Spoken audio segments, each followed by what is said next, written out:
Alrighty, I take chickens tomorrow.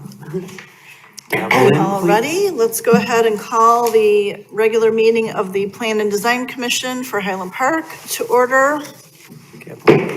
It is February 18th of 2025, and please call the roll. Thank you, Madam Chair. Commissioner Incheck, Commissioner Fettner, Commissioner Nanis. Here. Commissioner Henry. Here. Commissioner Mantis. Here. Vice Chair Kirsch. Present. Chair Moore. Here. We have a quorum. I'd like to recognize Student Rep Alex Mendoza here this evening and City Council Liaison Annette Lidower, as well as Corporation Counsel Hannah Sayed. Thank you, Madam Chair. All right, wonderful. Let's go ahead and approve the minutes for last meeting. Does anybody have a motion to approve the minutes? I'll move that we approve the minutes from the, February 4th, 2025 meeting as submitted. Okay, do I have a second? Second. Seconded by Commissioner Mantis. Any discussion on these minutes? Does anybody have any changes that need to be made? All right, Voice. please, all in favor? Aye. Any nays? No nays. Motion passes. All right, minutes from the February 4th meeting are passed, are approved. Okay, the first item of scheduled business is, reopening the public hearing SUP-2024-00005 for a special use permit to establish an animal clinic or hospital at 592 to 594 Roger Williams Avenue. Right, you can approach. I'm sorry, just a minute. Can you please sit down? Yeah.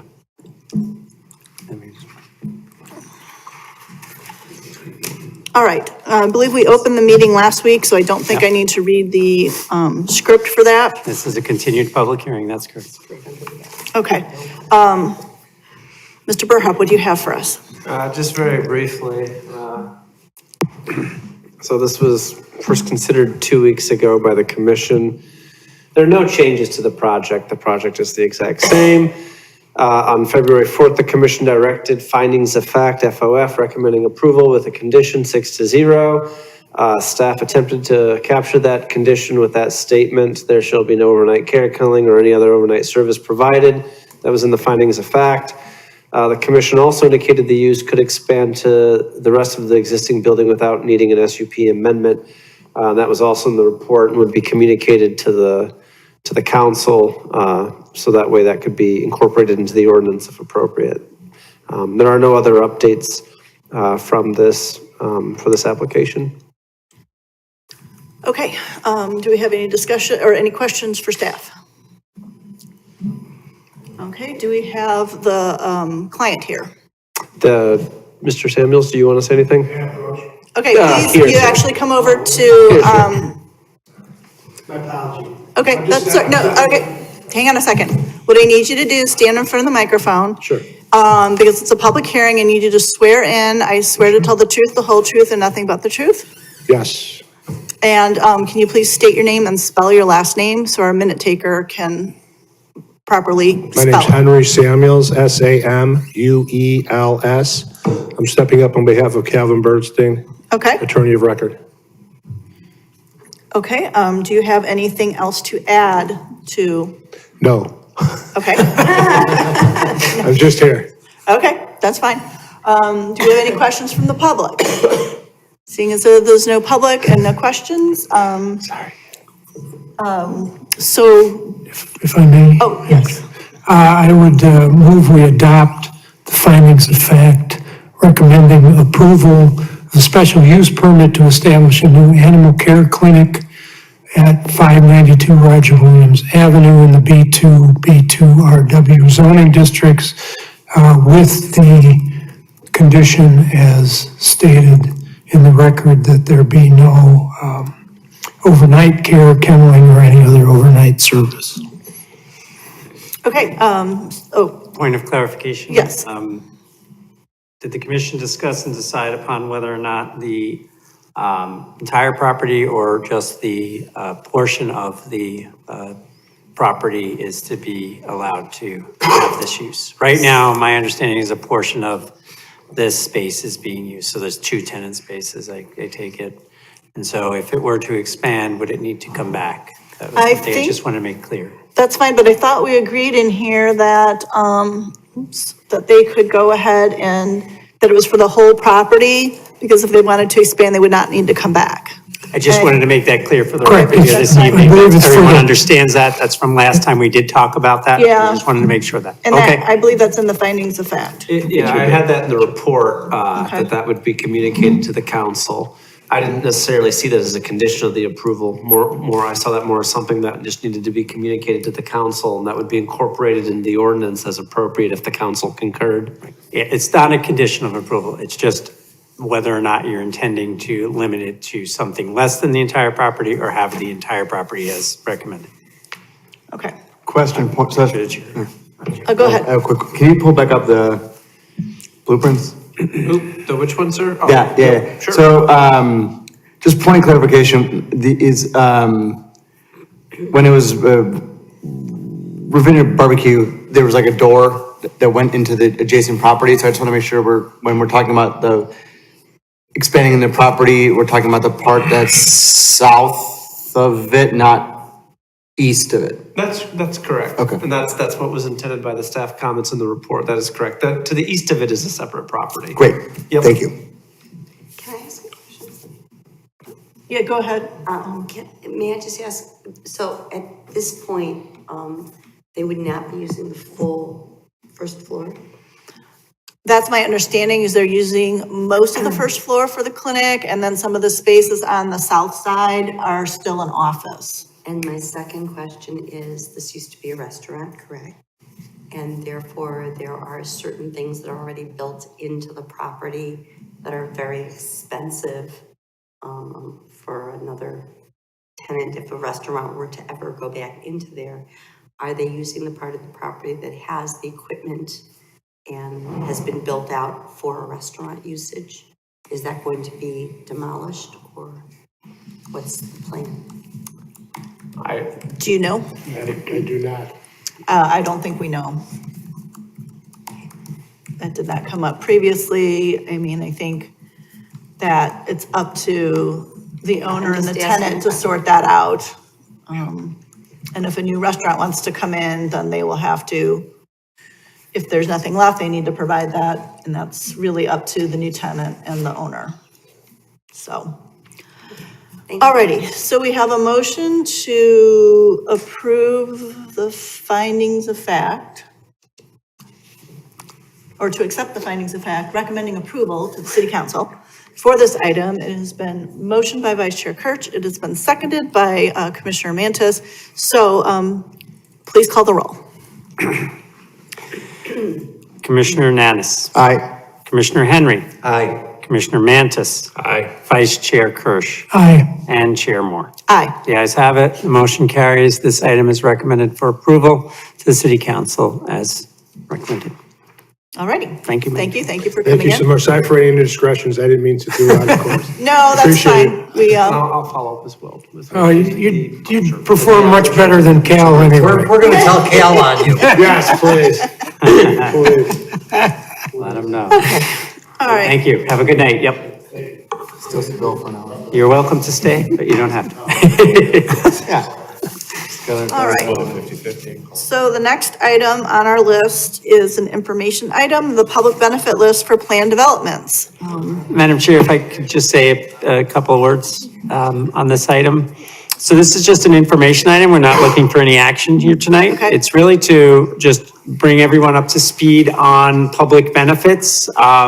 We do see that we will be having a number of planned developments potentially this year coming forward. We have new members. We have members from the ZBA that haven't had public benefits necessarily to consider. And we thought it was a good time, based on our previous recommendation just last meeting regarding EV charging stations and amending this public benefit list, to just go over it in a more formal setting here with you, so that folks know what it is and that you have this information kind of in your back pocket as we go forward. And so Carl will have a small presentation here this evening, and we'll go from there. And right. be sure to connect with the two newer commissioners as well about this outside the meeting, okay? Okay. Thank you.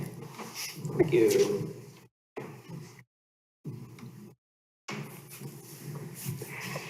May I proceed, Madam Chair? Yes, you may. By the way, we have the clicker back. We didn't have this 2 weeks ago. I Didn't have just it 2 weeks ago, realized that. just- We just found it. I just realized that. You went to the tape. Yeah, I don't know. Anyway, if that was you, Vic, thank you. Okay, so very, very briefly. Does it work? Wait, didn't I just use it? There we go. Okay, so this is very short. This is very short. This is not meant to be a long presentation. Of course, if there's questions or discussion, it can go as long as the commission needs it to go. So this is just meant as a primer, it's a refresher, as the director stated. It's an informational item. And this just comes from the presentation, which comes from code. So what is public benefit? Public benefit is defined in section 150.515 sub A, which is Article 5 of the zoning code, which is the planned development section of code. So I'll just read it quickly. I'm not going to read all these slides. Again, this will be a relatively quick presentation, but I will read this. For purposes of this article only, public benefit means an amenity provided in the form of an improvement, donation, or dedication that is not otherwise required as part of a development process and that serves the residents of the planned development and the community at large. So a couple takeaways. Now, the applicant proposes the public benefit, so it's incumbent upon an applicant to propose the public benefit, not for the commission to necessarily state what is appropriate. The commission, their role is to consider, make or offer comments, and then ultimately make a recommendation that goes to city council. And then the other thing I'll just point out is that public benefits have to be both for the residents of the planned development, but also for the community at large. So it's not sufficient just to provide something just for the residents of a planned development. There has to be some type of community or neighborhood component. When is the public benefit required? This will be the last slide that I read off of.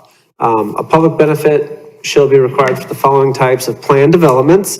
Planned developments for which the applicant has requested in accordance with and pursuant to section 150.510 of this article, a modification of the periphery yard, floor area ratio, open space, parking, building height, or lot coverage requirements otherwise applicable to the planned development, and all planned developments in those specified zoning districts, being the B44, B45, B46, B4G, and B5. Just a few comments on this. So the last sub 2, so the B44, B45, and B46, those are commercial service districts that surround the downtown. They surround the B5 Central Business District. And then the B5 district itself is also included. So basically, if you do any development in our downtown or in the commercial service districts around downtown, you just have to provide, the project has to provide a public benefit, period. Then the only other one that's there is the B4BG. That's actually over, well, right, it's the Jewel and the former Toys R Us property. So Briargate. Yeah, well, right, specifically that property, between, Old Deerfield Road and, Deerfield Road. And then north of Ridgefield, but not in, I don't believe it includes, well, it may include, I can't remember. Might include that nursing home facility as well, the aubergine. It does. Or the auberge rather, not aubergine, that's eggplant. So yeah, that's sub 2, and then sub 1 just gets back to whether or not they ask relief. I will point out that, landscaping and exterior lighting is not covered there. So a planned development could request landscaping or exterior lighting, and that does not trigger a public benefit. And so then, as the commission may recall, design reviews don't trigger this, special use permits don't. It has to be a planned development, and it has to be one of these criteria. And aren't these bulk criteria, Carl? Essentially, yes. Essentially, these are bulk regulations plus the parking requirement. That's what those are. Bulk regulations plus the parking requirement. That's what this is. Now, I'll point out that for parking, it doesn't say parking spaces. So it could be parking spaces or parking dimensions because it just says parking requirements. Okay. The next 2 slides I'm not going to read off. These 2 slides are the standards for review. I put them in here verbatim, so that's why they're lengthy, that's why they're long worded. slides. I just put them in verbatim from code. These were in the report as well. I won't read them off, but I'll just point out a few things. So number one here is general, and so that applies to all. Actually, you know what? I'm going to read this one because this one applies to all planned developments. All proposed public benefits shall be A, commensurate with all zoning relief requested by the applicant, and B, proportional to the anticipated impact of the proposed planned development on adjacent properties and land uses on the community at large. And so it's up to the commission, in terms of reviewing whatever an applicant volunteers as their public benefit, it's up to the commission to discuss amongst yourselves and consider, is that actually commensurate and proportional? And so that's actually number one, and that number one applies to everything. So number one's particularly important. They're all important, but number one applies to all of them. I don't have anything to say about number two. I mean, it was in the packet. You can read it off. And that number two is in downtown areas, in and around downtown. That's right. And RO districts. So it's district specific, kind of like the previous slide had some district specific regulation as well. And there you have some more detail of more granular detail on what we're talking about in terms of the public benefits. And this one, Yeah. well, that one, I apologize. I should probably put these on two separate slides so it was more legible. The top one gets to sustainable building and site design. I don't know, Director, did you have anything to say about that one? Again, it's up there. Sustainable type. Yeah. The particulars are in there, but things like LEED rated building systems, green roofs, there's other types of things that you could do to buildings that could be considered a public benefit. This one was put in as part of the code due to its importance. And so this sustainable building and site design aspects, can be considered the public benefit. The number 4 there, benefits provided by streetscape improvements, is an important one as well. And probably could talk about that a bit, just so that folks understand that one. Well, right, the primary takeaway from number 4 there is that first sentence where it says provision of or payment of at least 1/2 of the cost of streetscape improvements on right-of-way adjacent to a planned development may satisfy all or part of the public benefit requirements set forth in this section. And so that's just important to point out because that gets to the what you see when you look at the development.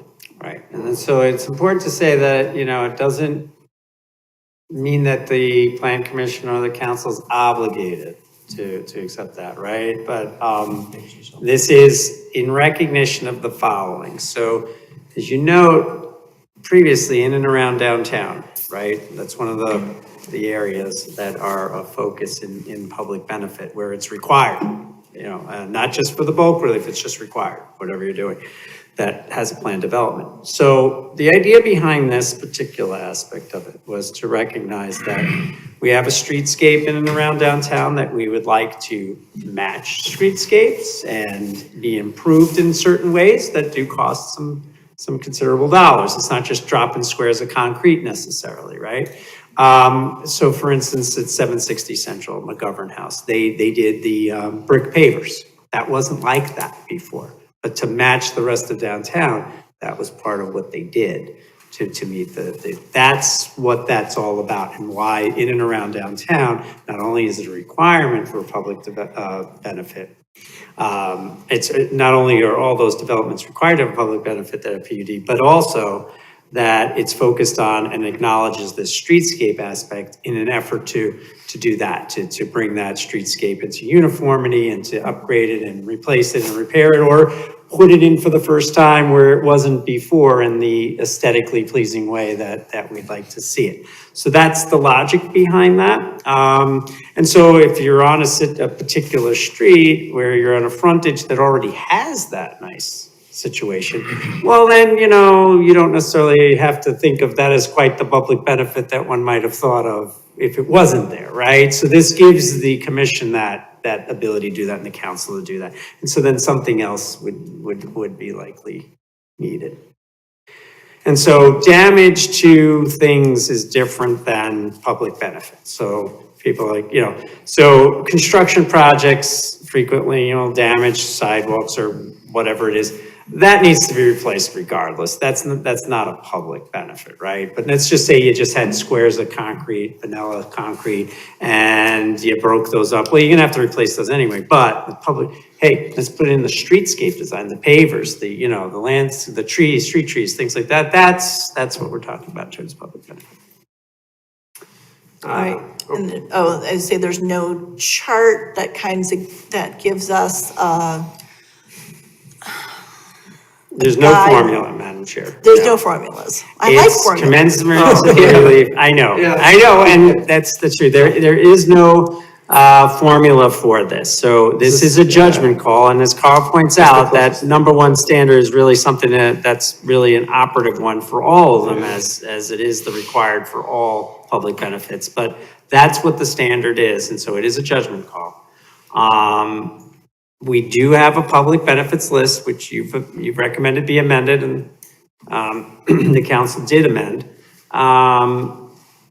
But beyond that, that's a guidance. That's not a required. So that's basically a list that says, so what are we talking about? Well, here are some examples that's been vetted by the PDC and vetted by council. So the developer might say, oh, okay, now I understand kind of what you're saying.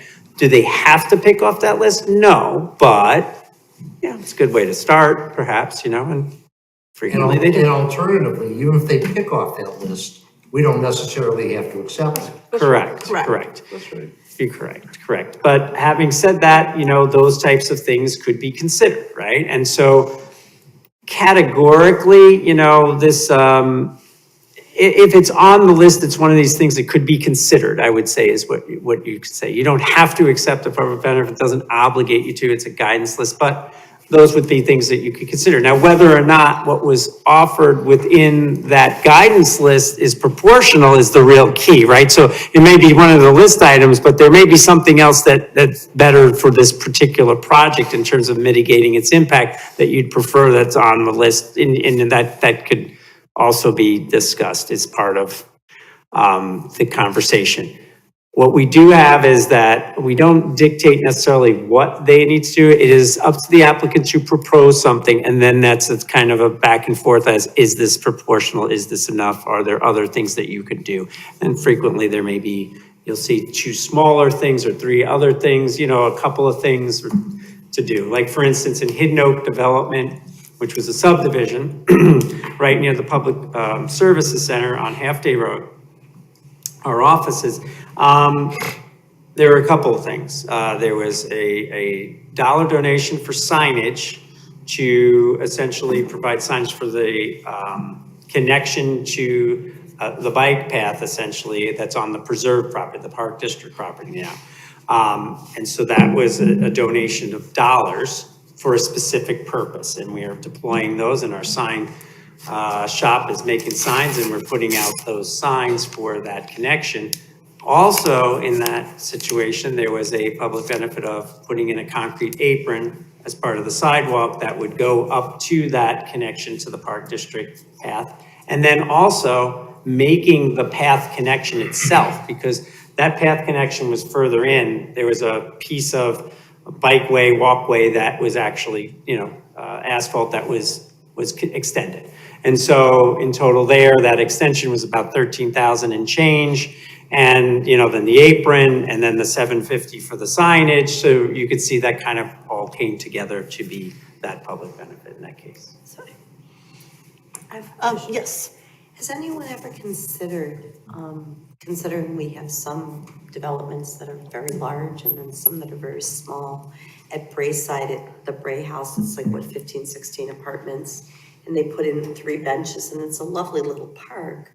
And there have been other places where someone put 1 bench and some greenery or something and really enhanced the area for the public.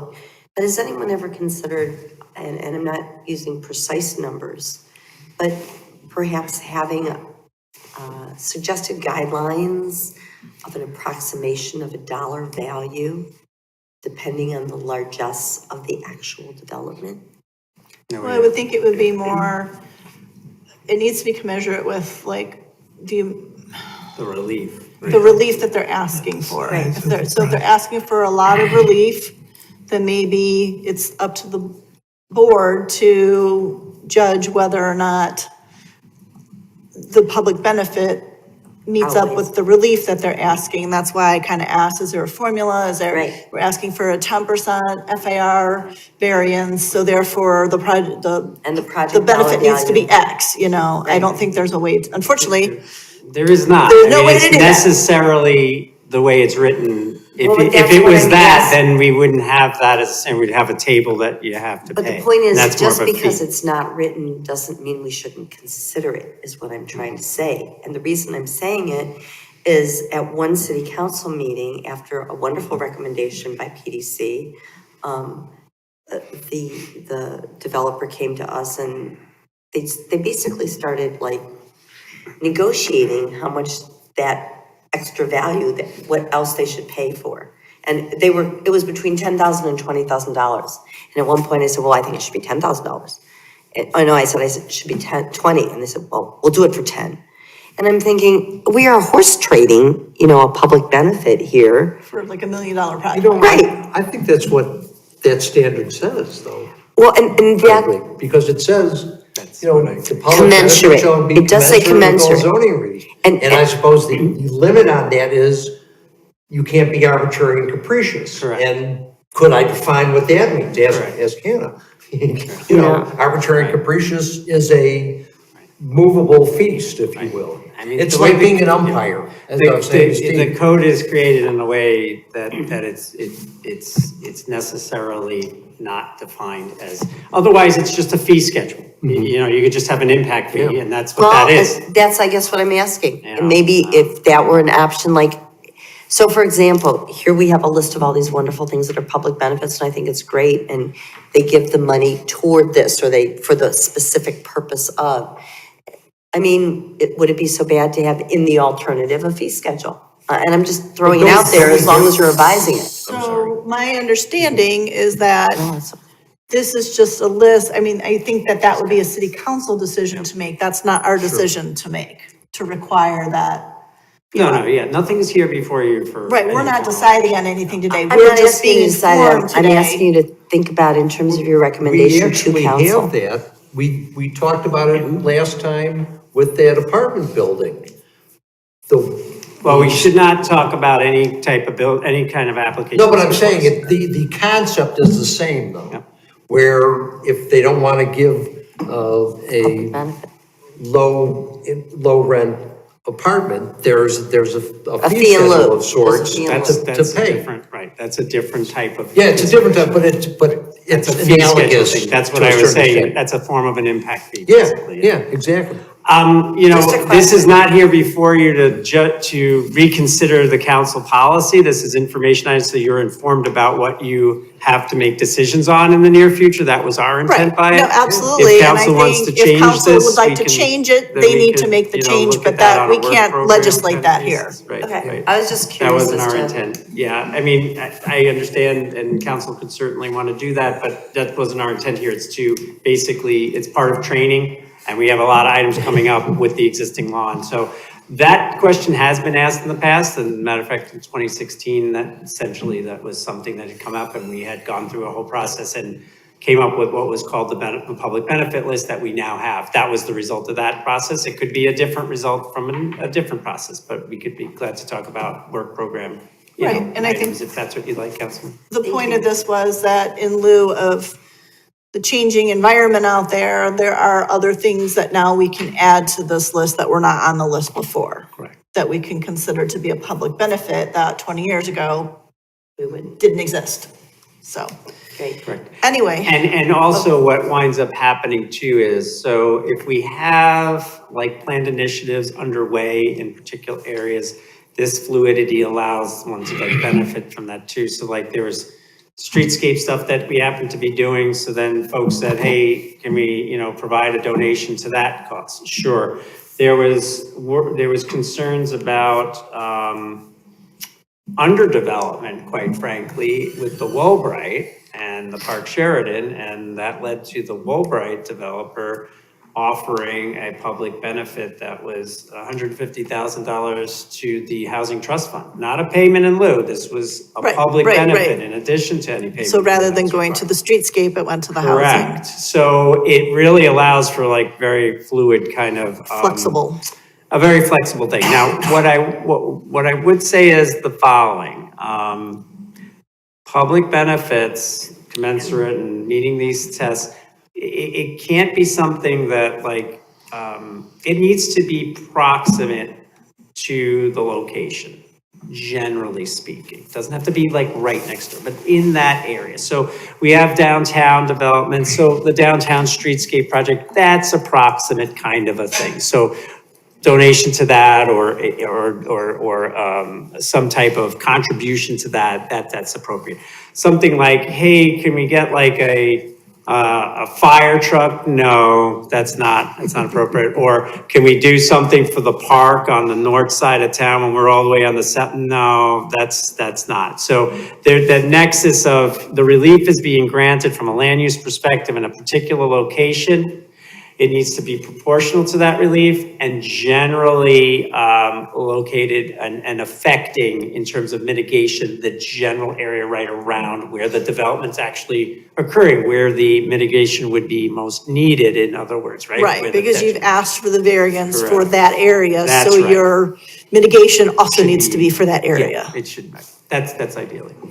Commissioner, if I may. Oh, yes. To kind of put everything together, what Commissioner Henry said and what Joel said, you need to have that nexus, that the impact fee or the benefit is related to the development itself. So whether it's nearby or whether it is related somehow to either the property or the relief that they're asking for. And then to Commissioner Henry's point, that any relief, whether it's approved or not, should not be arbitrary or capricious, which means pulling back to my bar exam notes now, but it basically means like it can't be so unrelated, or you just have to have like a good reason for why you're requesting something or asking the developer to do something. It lacks the nexus, really. Right. That's a telltale sign that it's Right. probably along those lines, right? It's kind of a circular explanation, but But it, yeah, right. Can't be random, as the young people would exactly. say. Right, so. Commissioner Nanis, I think you had a question. Yeah, I have two questions. One, just so I understand things correctly, if there's any planned, so the public benefits required in any of those zoning districts, is it regardless if there's any zoning relief? So if I'm like coming in and say, I'm gonna buy this property and I'm building a building here, but it complies with every law and code, do you still need to do a public benefit? Yes, for the B4 districts, of which there are 4 different B4 districts in the B5, yes. You just Okay. automatically must provide that. And that gets back to the general standards, where the first talks about commensurate to zoning relief, but the second talks about proportional to the anticipated impact. Okay. Right, and so let's talk about that, right? So there are things called modifications, AKA variances, but modifications in the public benefit, the plan development realm. But even if you're not looking for modifications, if you're in for a plan development, that's a special use permit, right? So that's a form of relief. And special use permits, although not modifications, they are essentially a judgment call on this is allowed use with conditions and what might be those conditions, right? Based on the impact and mitigating impact as appropriate, proportional, nexus, all that comes to bear on that decision as well, on those standards and how that relates to the development in question and what's needed to mitigate, if anything. So that's what, yeah.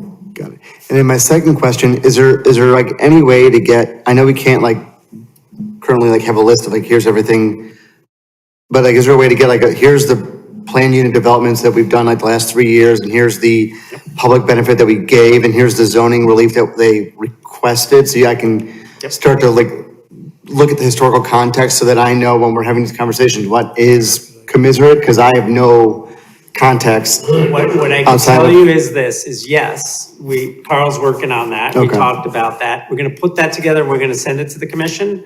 And that'll go back to, quite a while, over 10 years. So Great. you'll see what's been done. And so what I could say is, just to put a finer point on what you're saying, it's not so that you could tell what's commensurate. It's so that you can see what was viewed commensurate for that particular development. And if you find that another development is similarly situated, you would probably want to treat that similarly. That's generally good practice. But I just put that finer point. It's not to say that that's what it is. It's rather, if a development happens to be similar to that development, then maybe that's a good thing to look at, right? It's a benchmark. Right, but again, exactly, a benchmark and a past practice and things like that. And so something to know. You're not obligated or wedded to it exactly, but it should be Well, I in the think it ballpark gives- of that. I think it gives people the idea of what to be looking for. Like, Yep. what if we were all new people here and somebody came in for a PUD and we wouldn't want to be overly strict with what was required. We want to, that would be unfair and punitive, if you That's will. correct. And So so, having the chart will help us to, choose wisely. And what staff try to do in those situations, just so you know, we're putting this chart together because we think it's just useful for folks to have. sure. If this is a primer, well, okay, so then what have we done in the past? Okay, so here you go. And this is what we've done in the past. Don't have to be wedded to, but you should, like I said, if it's similarly situated. The other thing is when from a staff perspective, when we're evaluating a project, where we're getting to that point, we'll provide in our staff reports, here's a development that we're saying is similar, okay, similarly situated that you might want to consider and remind yourselves of, hey, this is what we did for this, this is what we did for that. So that's how staff does it along the way without having a whole list of everything for the last 15 years. We go, hey, this is kind of like this one and this one and this one. Let's remind them of that in a footnote or somewhere in the memo. So we do provide that along the way as well. Applicants who are worth their salt will have done their homework in situations like that and will come to you understanding that it is not precedential. It's not something you're stuck with, but it's persuasive in terms of that's what this commission or a prior iteration of this commission, just like it was when we were at the zoning board, that will come to you and say, we understand it's not precedential value, but here's what you did. And here are the similarities of this situation where you granted this kind of relief.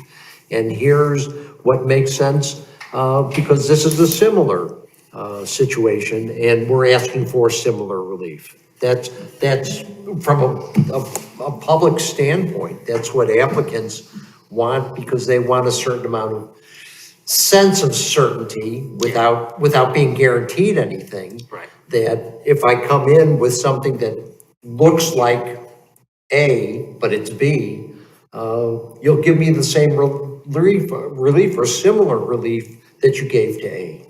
Right, so we're giving them a ballpark. Yeah. I would say ballpark. That's correct. Ballpark, because this is all about, it's not just a fee schedule. It is a ballpark. But yes, using those broad principles, there's a fence around that ballpark. And so you try to keep it in that fence and then that's deemed, a reasonable decision, a defensible decision. Well, I always consider us like umpires, Joel. With maybe a ball and maybe a strike, but maybe nothing till we call it.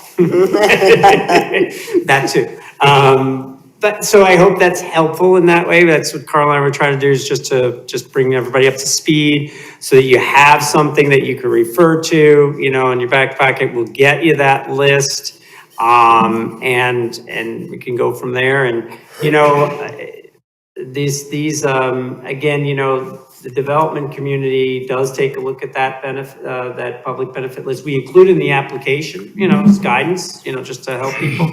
And so they do look at that. And, some of these things, it comes down to, you could see through the public benefit list, the council projecting policy goals, right? So we have green, we have economic development related, there's these categories of things, right? These are overarching goals of the council, right? And so they'd like to see things supporting those main tenets that we have as our goals and guide points in our mission, if you will, as a city that the council works on each year and reviews. And so, sometimes it may be beneficial to have something related to green infrastructure, and other times it may be opportune time to have something related to economic development and things like that. So there's some fluidity there as well, right? And so, on occasion, we've had situations where,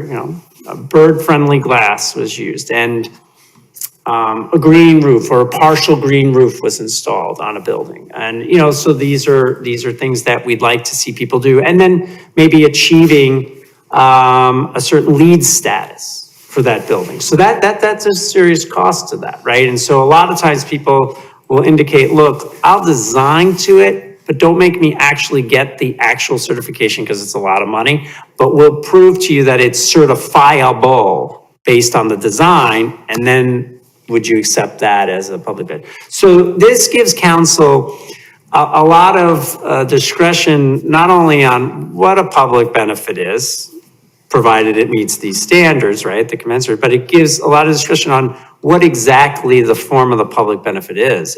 It can be different for different projects, and it hits on these touchstones of policy goals, and, it allows for some flexibility in that way.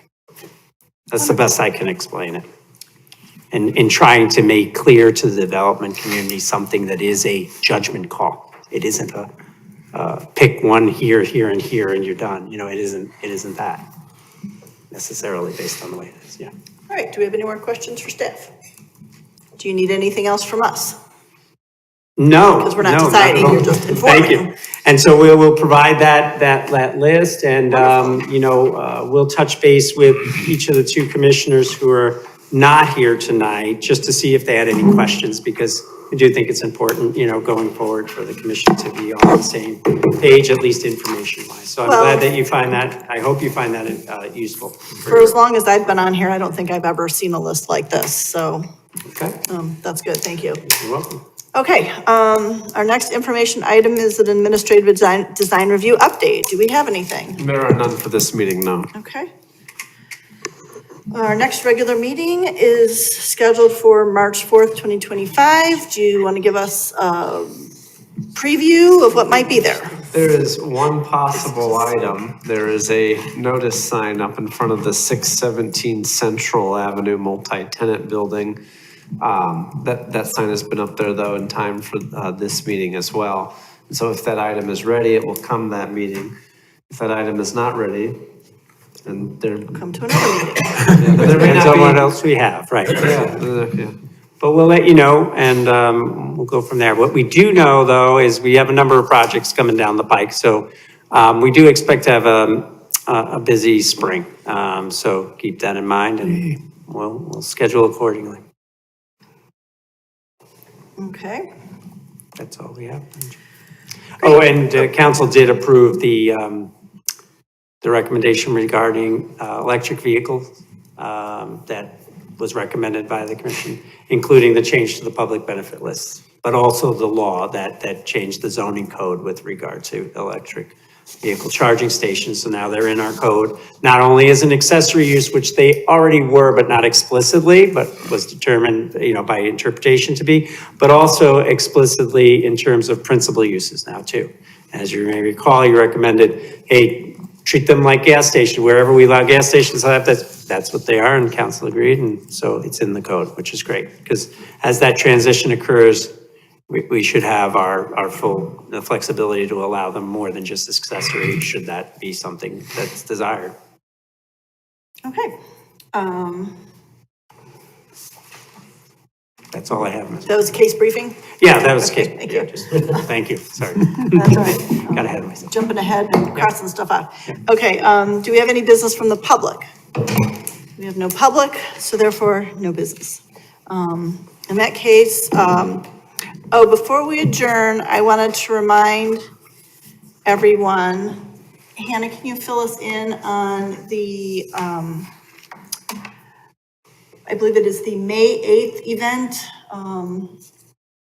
at your, well, actually, it's Oh, the biennial. the biennial, yes. Yes, okay. It's Thursday. I believe that's May 8th or May 9th. No, it's not. It's the 8th. It's the 8th. Okay, you're right. It's my husband. There- That's why I didn't change it. What was I that? had them change it. Okay. Thursday, May 8th, Elrod Friedman is hosting their biennial, which is a meeting that they have every other year. It's a half day this year from 12 to 6 at the Maggiano's in River North in the city. And we're gonna go over a variety of topics that'll be relevant to this commission, to city council, perhaps for staff too.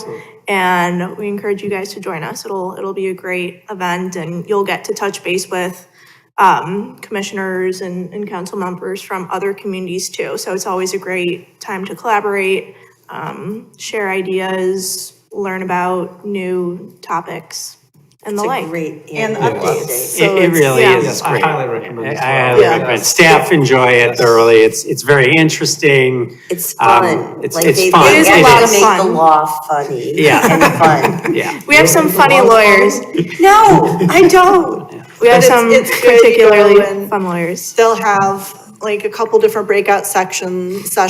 So, maybe in one room, they're talking about something that pertains more to like city council. In another room, they're maybe talking about something that pertains to zoning or to plan and design. And, I learned a lot last time I went with the way some communities are approaching plan and design. And there are some areas we're moving from like residential area to manufacturing, which you wouldn't really think, but in areas close to the airport, they were kind of looking at that. So I thought that was interesting. So they'll send out an invitation, and I highly recommend attending. It's easy enough to take the train downtown, and And it's so- a nice social event too. Yeah. I mean, it's not all just the law, it's kind of talking with one another and because we all work together, so it's a nice thing. See your friends who are planning on the Plan and Design Commission in other towns. Yes, that's true too. And Exactly. if there are any topics that you guys are particularly interested in, let us know and we'll plan to cover them. Okay. I guess not to rain on the parade, but do we have to know how many plan on attending for issues of quorum? How many plan to attend? Okay, that's not an issue. Okay. It's not an issue yeah. because they announce it to everyone and the entire council comes. I mean, Excellent. it's very enlightening. Yeah. I mean, even to go just once if you happen to have the time. I know it's a big ask, but Agreed. it's fun. It's a lot of fun. Yeah. It really is. And it's Maggiano's. They do a great so job. It'll be good food.